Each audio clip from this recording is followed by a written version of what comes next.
জীবন চলার পথে এত বেশি ভালোবাসায় জড়াবেন না।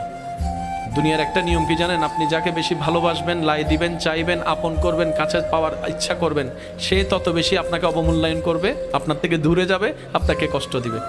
সেজন্য যেটাকে ভালো লাগবে সেটার চাওয়া কমাই দেন, পাওয়াও হয়ে যাবে, কষ্ট থেকে মুক্ত হয়ে যাবে।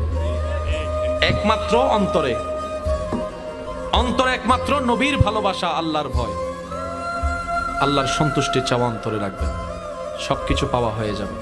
প্রত্যেকটা মানুষের জীবনে কিছু হলো কষ্ট, সমস্যা, টেনশন, বাইরের টেনশন, ঘরের টেনশন, পার্সোনাল রুমের টেনশন, বন্ধুর টেনশন, ব্যবসার টেনশন, চাকরির টেনশন, আরো জোরে কাজের টেনশন, বউয়ের টেনশন, জামাইয়ের টেনশন, পাশের টেনশন, ফেলের টেনশন, চাকরির টেনশন, ব্যবসার টেনশন, বিদেশ যাওয়ার টেনশন, টাকার টেনশন, স্বর্ণের টেনশন, সব টেনশনকে শান্তিতে রূপান্তর যিনি করতে পারেন, আওয়াজ দিয়ে বলুন তিনি কে?